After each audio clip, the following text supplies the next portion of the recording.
Ju, você viu que a nova moda entre os famosos é fazer ressonância de corpo inteiro? Ah, já tem mais essa, né? Eu não, mas por que será? Olha, eu não sei, mas a Kim Kardashian fez. Então deve ser pra descobrir todas as doenças de uma vez só. Pra descobrir todos os cânceres, né? Talvez. Será que isso funciona? Vamos ver.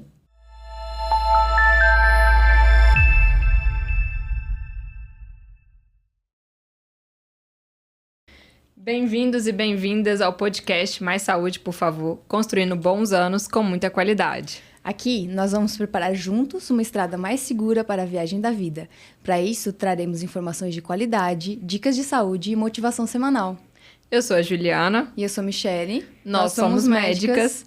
E hoje nós vamos falar aqui para vocês, gente, de um tema que já gera ansiedade, né? O título já gera um pouquinho de ansiedade, um pouquinho de temor.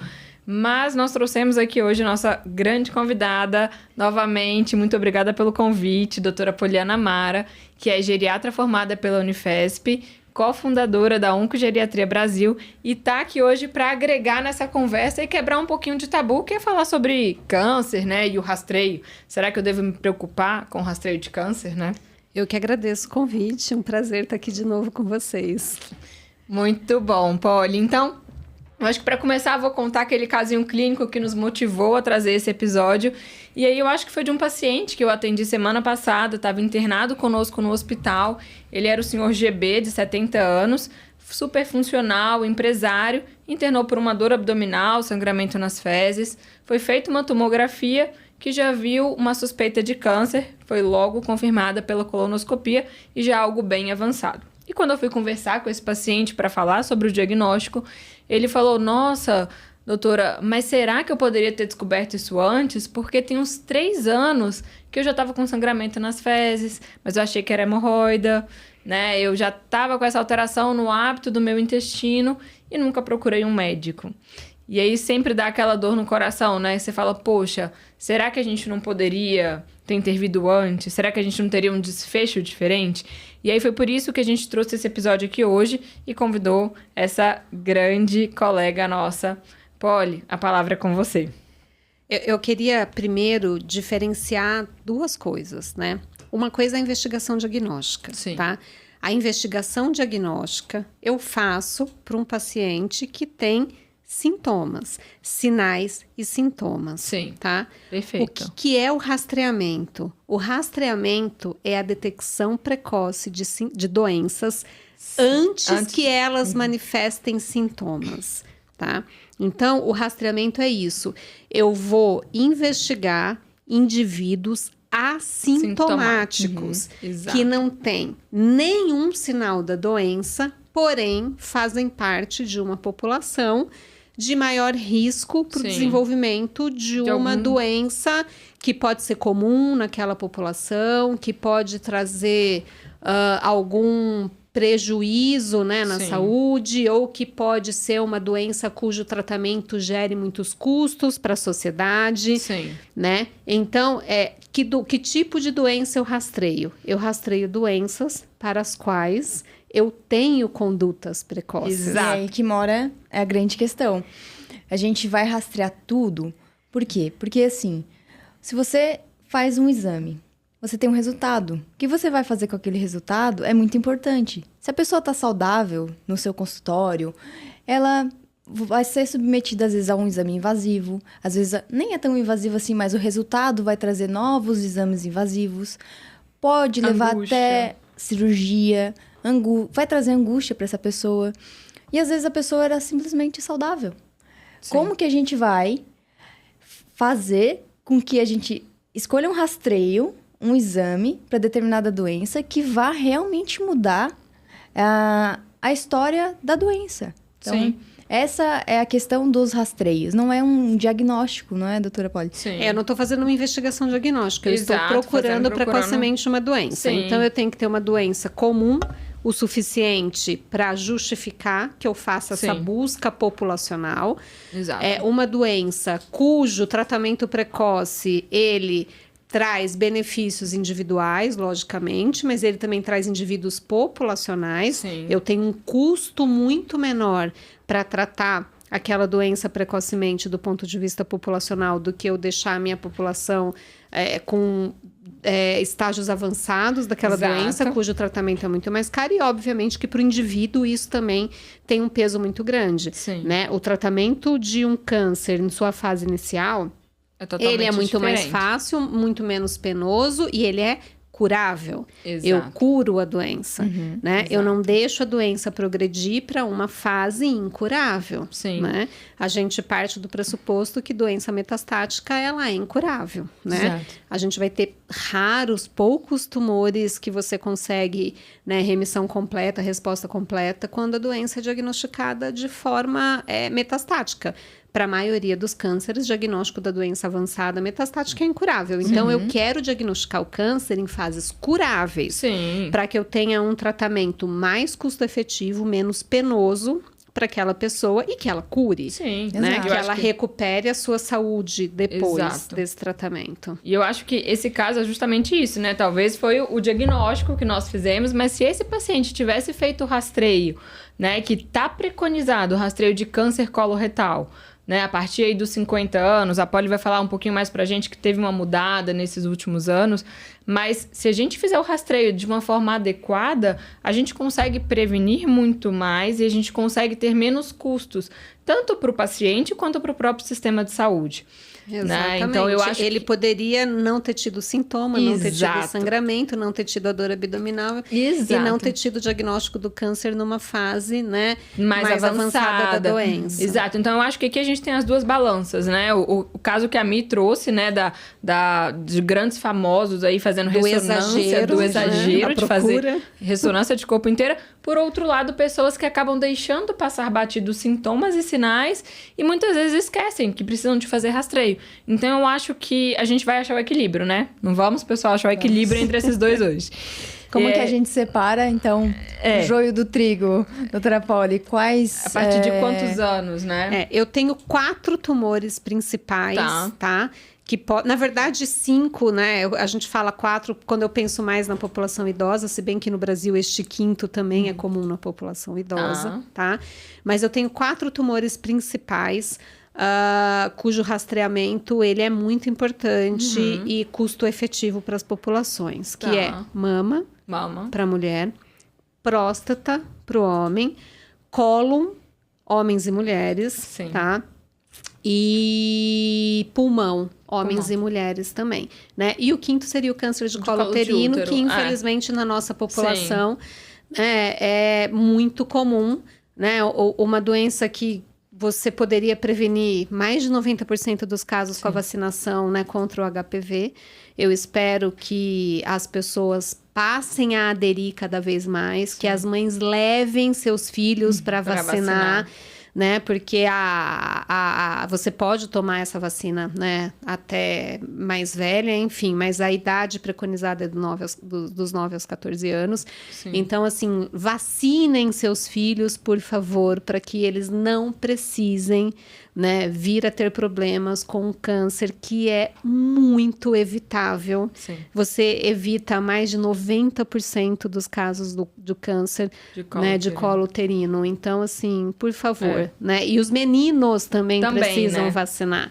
Sim. Né? Não são só as meninas, os meninos também precisam vacinar, porque o HPV é mais relacionado a câncer de colo de útero, mas ele também pode dar câncer nos órgãos genitais masculinos, né? A gente não pode esquecer disso. Então, assim, vacinem, porque você previne, né? E a vacina tá no SUS, né? Tá no SUS, gente. Exato. Não tem por que correr esse risco, né? Deixar os seus filhos correrem esse risco quando eles forem adultos.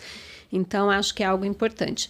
Mas de praxe, né? O que a gente costuma falar mais é mama, próstata, cólon e pulmão, que são os mais comuns, tá? Idade. Isso, né? Idade. Às vezes muitas pessoas perguntam, será que eu já devo fazer colonoscopia, por exemplo? Então, a idade depende da sociedade, né? Sim. Que está fazendo guideline.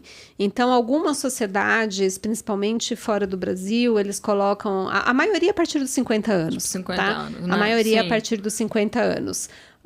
Alguns locais colocam a partir dos 45 anos. Eu vi que Mas veja, nós estamos falando de pessoas com risco médio, risco comum. Sim. Eu não estou falando de pessoas que têm história familiar, tá? Sim. Ou que tem alguém na família com mutação genética conhecida, né? Capaz Sim. aí de provocar o câncer, né? Que gere mutações que estejam associadas ao desenvolvimento do câncer. Eu estou falando das pessoas... da maioria das pessoas da sociedade, risco médio, que não tem história familiar e nem nenhuma mutação. Para essas pessoas que têm história familiar ou alguma mutação conhecida na família, a gente tem recomendações específicas, tá? Mas não são essas... Isso vale para todo tumor, tá? Sim, não vale só para cólon. E doutora Polly, as pessoas perguntam, faz colonoscopia uma vez, eu tenho que repetir... Tem outro exame que eu possa fazer diferente? Eu não gosto muito de fazer colonoscopia, as pessoas têm receio. O que a gente pode ofertar de opção? Tem alguns exames, tá? Assim, a colonoscopia é o principal. Por quê? Qual é a vantagem da colonoscopia? A colonoscopia trata. Sim. Tá? Se tiver uma lesão ali, né, já tira. Exatamente. Trata. Quando você faz a colonoscopia, a partir do momento que você identifica uma lesão, você já pode tirar e tratar.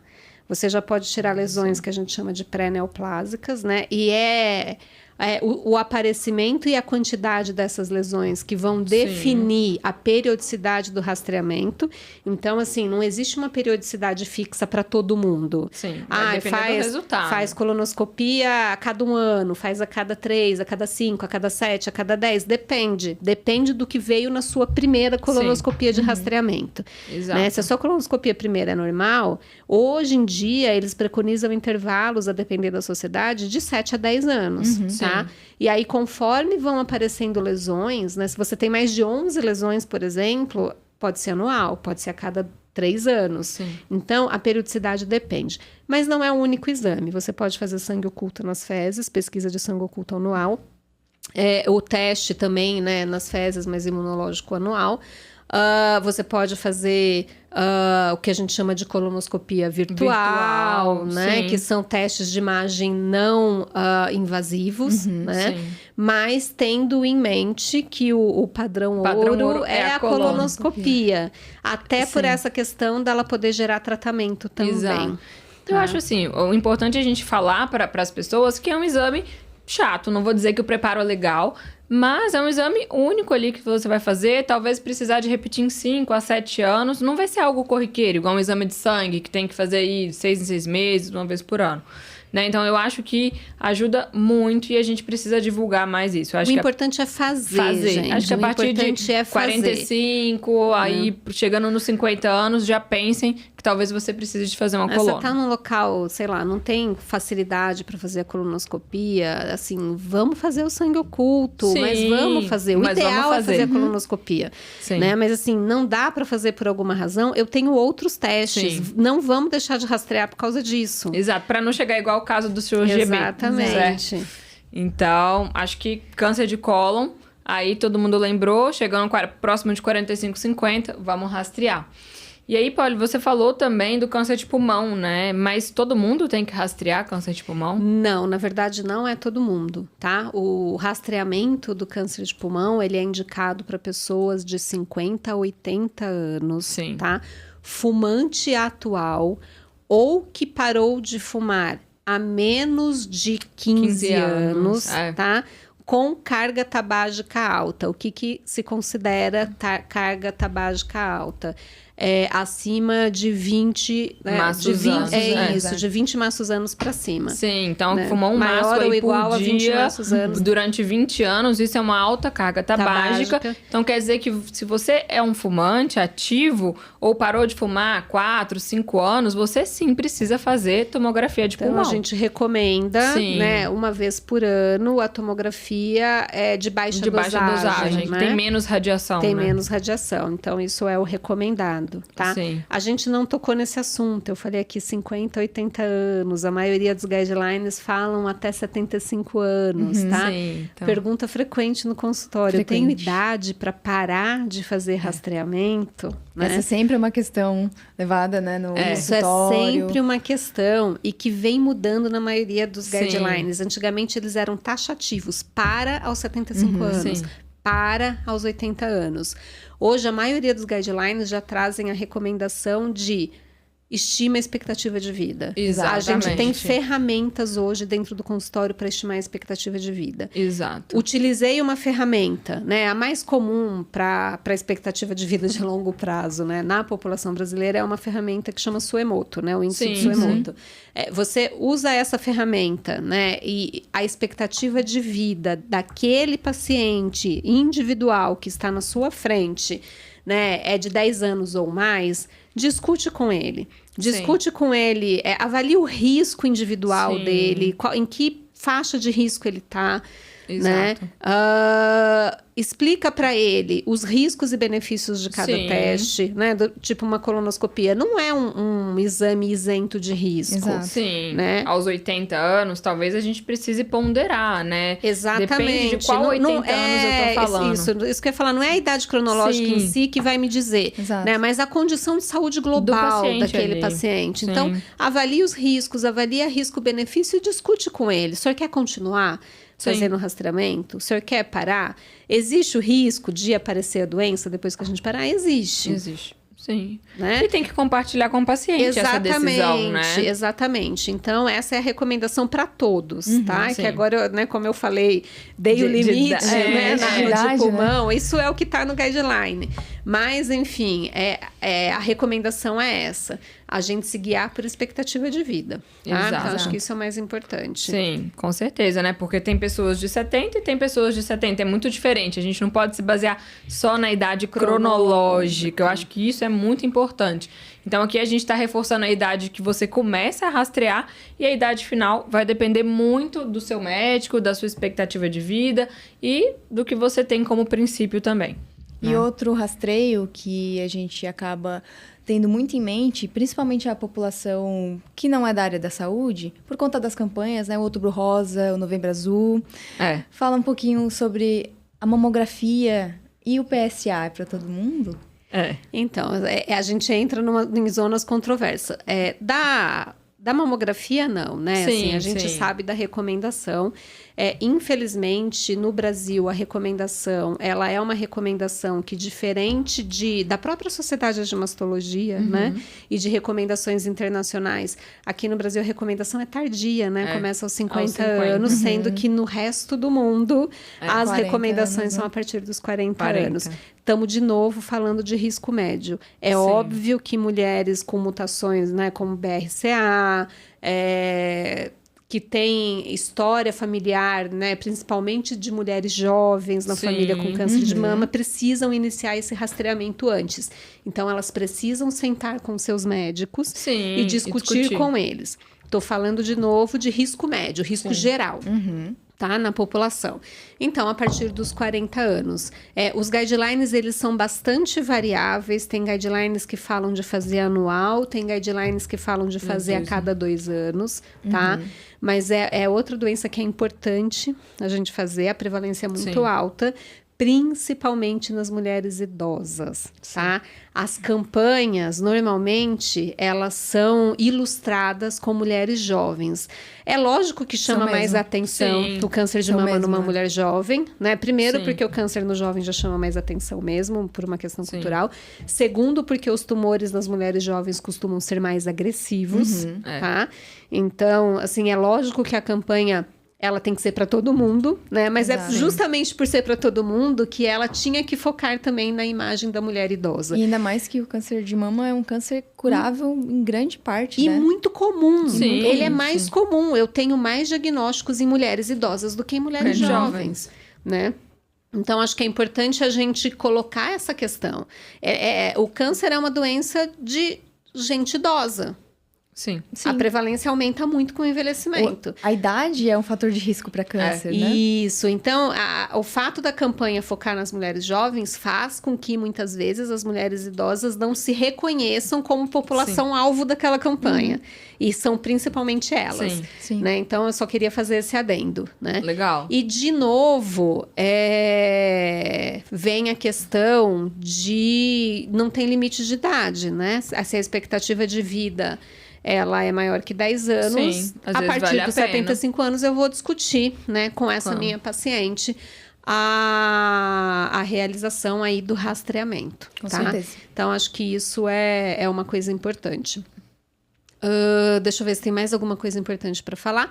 O rastreamento é com a mamografia. Sim, que não é tão agradável, mas é aquilo que Exatamente, assim, não é um exame super agradável, mas é o que a gente tem. E a partir do momento da identificação de algum nódulo, outros exames podem ser feitos. Exato. Muitas pacientes vêm pedindo ultrassom de mama.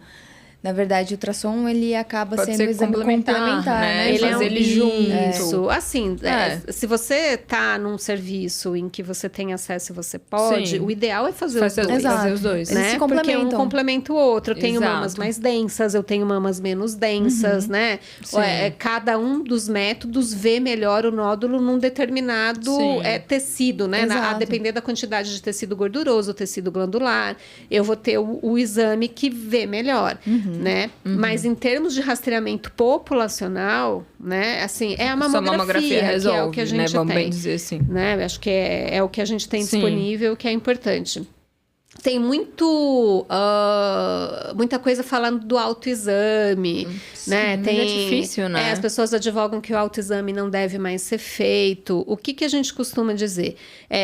O autoexame, obviamente, ele não é um método bom para rastreamento, mas é importante. É importante que você conheça o seu corpo. Exato. É importante que você conheça a sua mama, porque a gente tem, né, tumores que podem aparecer no meio, entre duas mamografias. Isso pode acontecer, tá? E quando você conhece o seu corpo, você se palpa e você percebe que tem alguma coisa diferente, isso pode ser um gatilho para você procurar, né, por ajuda médica, se você tá nesse intervalo. Você fez uma mamografia, tava normal, mas dali 6 meses você percebeu que tem alguma coisa errada. Volta lá. Né, do tipo, nossa, fiz minha mamografia, tá tudo bem. Ok, a gente fica um pouco mais tranquilo, mas se você tá percebendo que a sua mama mudou... tem que procurar ajuda. Exato. Né? Procura. Então, assim, apesar de não ser um método que a gente deve utilizar... quando a gente fala de rastreamento é mamografia. Isso não significa que a mulher não deva conhecer o seu corpo. Exatamente. Exato. Porque às vezes eu acho que o pessoal fala, não, já fiz o autoexame e não vi nada, não vou fazer mamografia. Não exclui o outro, né? Eu acho que os dois são complementares. Isso, ele te ajuda a perceber alterações, mas ele não é suficiente para te proteger. Suficiente. Rastreia a mamografia, né? Rastreia a mamografia. E pólen. Exato. E os homens? A próstata complexa. É mais complexo, mais controverso. E tem... com as modificações, né? Assim, no tratamento, na própria expectativa de vida, no fato dos homens estarem envelhecendo com condições de saúde muito melhores, isso está voltando a ser discutido. Esse tá? rastreio, O último consenso da Sociedade Europeia... ele traz alguns questionamentos nesse sentido, né? Quem advoga contra o PSA é a US Task Force, tá? Exato. Porque eles falam que o gasto não compensa os achados, não compensa o quanto eles conseguiriam fazer de prevenção. Você tem o risco de falso positivo, de biópsias desnecessárias. Exato. Ele traz uma série de questões. Porém, tem alguns estudos mostrando que o diagnóstico aumentou muito nos Estados Unidos. Tem muito mais câncer de próstata. Depois que a recomendação do rastreamento mudou, tá? E aí vem o questionamento, assim, hoje eu tenho possibilidade de conduta expectante, mas eu já sei que aquele paciente tem um tumor e eu vou acompanhar mais de perto. Sim. Eu tenho possibilidade de tratamentos cirúrgicos menos invasivos, então se eu pego a doença menorzinha ali, eu posso controlar. ter um tratamento com menos efeitos, né, prejudiciais, do que se eu pegar uma lesão grande, onde a cirurgia é maior, a radioterapia é numa lesão maior, posso pegar metastático, precisar de tratamento sistêmico. Então, assim, hoje existe uma série de questionamentos a esse respeito. Em relação ao PSA, tá? né? Então, a Sociedade Europeia coloca da importância da gente começar a rastrear a partir dos 50 anos. Com tá? PSA. Com PSA anual ou a cada 2 anos. E eles colocam para abaixo dos 50 anos avaliar risco. Sim. Né? Risco familiar. Risco individual ali de cada risco paciente. Risco individual, né? Para fazer a discussão se você começaria esse rastreamento ou não. Coloca da importância de discutir com os homens o risco de um falso positivo, disso gerar uma biópsia, né? Os riscos da biópsia, de próstata, enfim. Acho que a discussão com o paciente, ela é importante nesses casos que são controversos, né? Que agora tem uma recomendação um pouco mais a favor da Sociedade Europeia, mas mesmo assim o STF Task Force dos Estados Unidos ainda recomenda contra. Então, assim, diverge, mas você conversar com o seu paciente, explicar risco, benefício. Decisão compartilhada. Decisão compartilhada, considerando o risco de cada paciente, considerando o que é preferência dele. Sim, história familiar. História familiar e preferência mesmo, valor e preferência do tipo, pelo amor de Deus, se eu tiver, eu quero saber agora. Exato. Tem gente que fala, não, olha, vamos seguir. Tem gente que não quer saber, tem gente que quer. E hoje, assim, a partir de um PSA positivo, né, você pode fazer outros exames de imagem para avaliar se você vai precisar da biópsia ou não, uma ressonância de próstata, por exemplo. Então, assim, esse consenso europeu, ele traz todos esses questionamentos, né, assim, da mudança do perfil da população, né, do fato de que com os homens vivendo mais tempo, a gente acaba tendo mais diagnósticos. E talvez diagnósticos mais tardios, né? Será que a gente não deveria ter feito antes? Então, ele traz uma série de questionamentos. Vale a pena a leitura? Ele é fácil de baixar pela internet. E acho que vale a pena pra gente pensar nesses questionamentos. Isso muda muito o paradigma, né? Que a gente veio estudando nos últimos tempos e agora tá mudando. Interessante esse. E é legal também que a gente lembrar que pelo PSA e às vezes um ultrassom de próstata, né? Que o toque retal que todo mundo conhece não é como um rastreio, vamos bem dizer assim, que as pessoas temem muito, mas não necessariamente você precisa de um toque retal, ele não é tão recomendado assim como um rastreio, né? Sim. Sensibilidade e especificidade do exame é muito baixa, né? Que as pessoas não querem rastrear e falar, eu não quero fazer toque retal. Homem então, tem... tudo bem. Não é mais tão importante, né? Assim no rastreamento. O homem acaba evitando de procurar um médico porque acha que vai ter que fazer. Então, isso acaba restringindo o rastreio no fim das contas, né? Sim. A gente tem outras opções. Sim. E o rastreio que no Brasil começa muito mais cedo por conta de questões, né, da nossa população, do quanto é incidente da nossa população e de ser uma doença mais comum na mulher jovem, apesar de poder ter na idosa também, é o de colo uterino, que normalmente a recomendação é a partir dos 21 anos. 21 anos, né? Fazer Mas o Papa na Nicolau. realidade, assim, toda mulher que iniciou sua vida sexual, ela tem um risco. Sim, tem um risco. Né? Deveria fazer. É um risco. O câncer de colo de útero, né? Como a doutora Polly falou, é um câncer extremamente prevenível, porque a maior parte do câncer é causada pelo HPV e a gente tem vacina hoje em dia, né? Sim. Tava até checando, Polly, que a vacina é dos 9 aos 26 anos para as mulheres e dos 9 aos 14 para os meninos, mas também ela pode ser estendida até os 45 anos. Até os 45 anos. A única questão é que no SUS... você não consegue. Não consegue, né? Então, você tem que fazer na rede privada. No SUS, estava do 9 aos 14 anos e talvez tenha estendido agora para as meninas até os 26, né? Era dos 9 aos 14 antes só. Né? E aí, a partir dos 14, tinha que tomar na rede privada. Que bom que eles estenderam isso para as mulheres. Mais, né? Mas, a partir dos 26, elas podem tomar na rede privada. Exato. Tá? Então, até os 40 anos, é seguro de ser feita a vacina. E o rastreio é o Papa Nicolau, que as mulheres são mais acostumadas a fazer. E com isso, tem gente que tem, às vezes, dúvida, né? As pessoas pensam que o Papa Nicolau é para ver infecção. Né? Não é mas só na verdade pra isso, não é só pra Exato, isso, é né? pra rastrear o câncer é pra também, rastrear né? o câncer de colo de útero, que pode ser lesões prévias ao neoplásicas, câncer, né? Prévias ao câncer, para que essas lesões sejam retiradas e, né, o tratamento seja feito de forma precoce. E uma coisa que entra no que a gente conversou mais cedo, a idade, né? O pessoal coloca no guideline 64 anos, mas isso não tem, também risco-benefício, né? Expectativa de vida e atividade sexual, não é? Isso que eu ia falar, assim,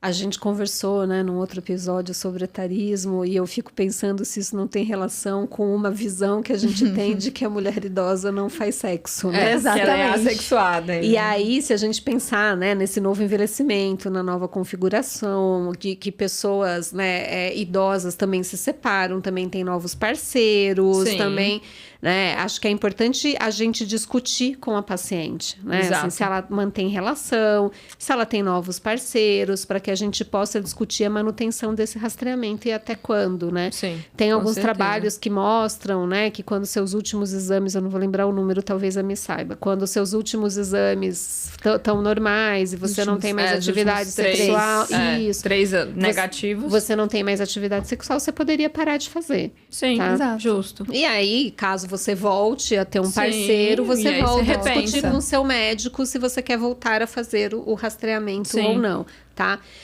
Mas veja, a gente falou, né, na questão do etarismo, da questão do acesso à saúde. Sim. Você veja como este é um câncer que impacta muito nessa questão, né? Assim, muitas vezes a mulher tem vergonha de fazer, porque ela já tá velha, ela já tá idosa, né? Para que ela vai fazer? Mas ela tem relação, ela tem o parceiro, não faz, e tem o diagnóstico em fases mais tardias. Exato. Né? É muito mais comum diagnóstico em fases tardias na mulher idosa do que na mulher jovem, porque a mulher jovem está sob rastreamento e a idosa muitas vezes não.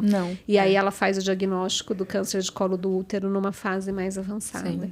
Infelizmente, né? Uma realidade triste no nosso país, mas que a gente está tentando mudar aí ao longo dos próximos anos. A gente, a forma como a gente enxerga o rastreamento impacta o rastreamento não, o envelhecimento impacta naquilo que a gente oferece em termos de saúde. Sim. Né? E a gente tem trabalhos que mostram isso. Né? Os idosos têm menos rastreamentos, menos prevenção e menos acesso a tratamentos, muitas vezes. Sim, então, que é o próprio preconceito, né? Aquilo que a gente estava comentando. Você não acha que o idoso vai se expor a esse risco, então você nem oferece. O próprio paciente que você trouxe no caso. Por que Exato. será que ele não foi rastreado? Não sei dizer, mas será que a questão da idade não teve uma influência sobre isso? Não precisa. Exato. Bom, Ju, é difícil, né? Bom, e a gente vai fazer ressonância de corpo inteiro? Também eu acho Posso que... só fazer um adendo? Não tem nada Claro. a ver com rastreamento, nada a ver com rastreamento, mas como a gente falou de vacina, né, para prevenir, esses dias a gente gravou um podcast pela Oncogeriatria Brasil para falar do hepatocarcinoma e tudo mais, né, que a gente vai entrar aí no Junho Amarelo, enfim. E tinha um hepatologista com a gente, e aí ele puxou a orelha dos geriatras para dizer: vocês não pedem exames fundamentais para a prevenção do hepatocarcinoma nos pacientes. Vocês não pedem sorologias para hepatite B e C, que são duas doenças tratáveis, que o tratamento hoje já não é mais tão difícil e tão penoso como era antigamente, e que previnem o câncer. Câncer de fígado. O hepatocarcinoma é o câncer de fígado, pessoal. Que previnem. Então, assim, já que a gente falou na vacina da HPV, vamos lembrar que a hepatite B é uma doença para a qual a gente também tem vacina. Sim, exato. E muitas pessoas não são vacinadas. Muitas não são vacinadas, porque antigamente não era, né, uma vacina obrigatória como é hoje. Então, uma coisa da gente pensar, avaliar se o nosso paciente idoso é Vacinado. vacinado ou não. Você, idoso, pensar nisso. Será que eu sou vacinado? Vou pedir para o meu médico fazer a sorologia, porque a gente tem como ver na sorologia se esse no paciente exame de tem anticorpo sangue. ou não. Exato. E fazer a sorologia para hepatite C, porque tem tratamento e a gente previne o câncer no nosso paciente. Exatamente.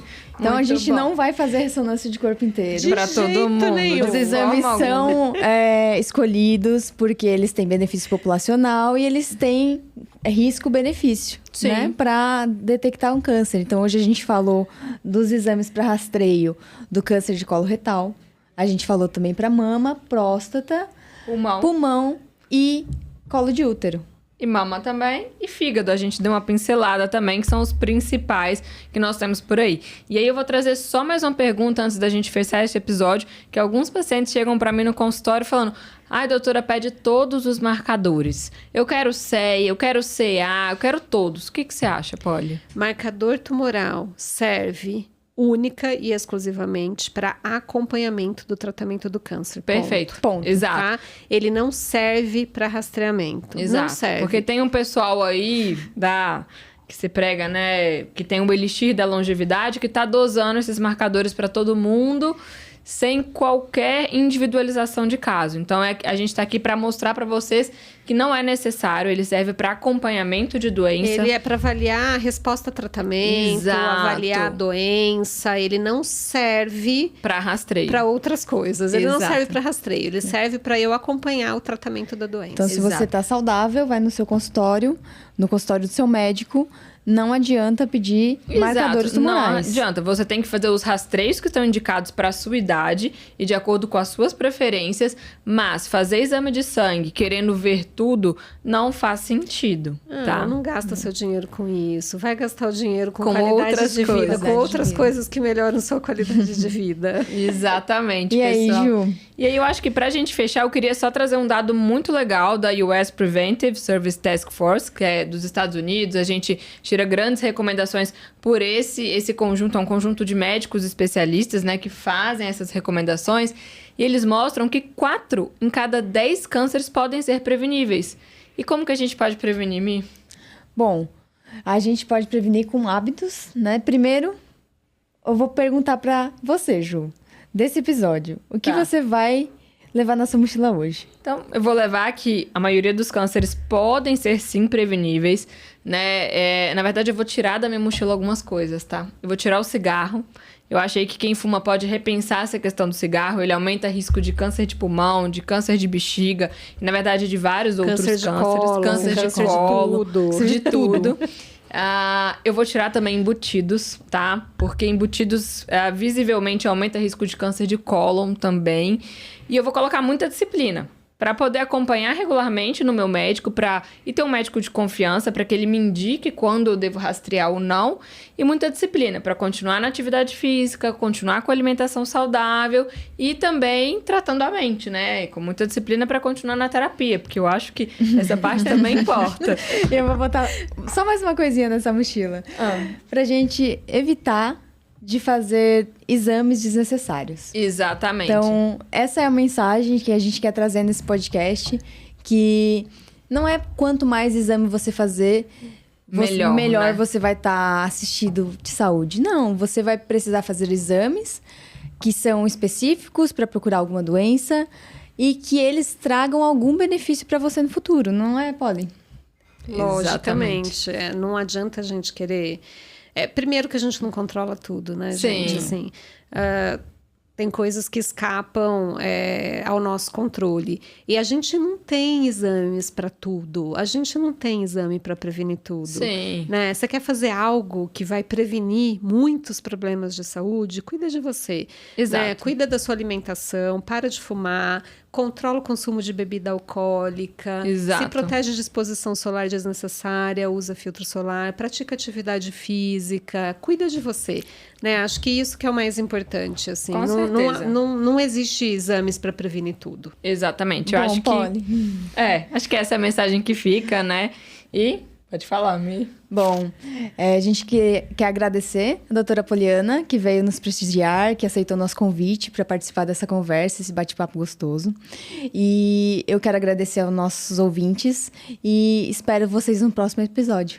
Exatamente. E se vocês estão aqui gostando dos nossos episódios, curtem, comentem. A gente precisa muito de vocês também para dicas de novos episódios. Se vocês quiserem falar sobre alguma coisa, a gente está aqui à disposição. Agradeço mais uma vez a nossa coach mentora Fabiola Rara. E um abraço a todos. Poli, muito obrigada. Você é sempre muito bem-vinda aqui no nosso podcast. Aguardo novos convites. Com certeza.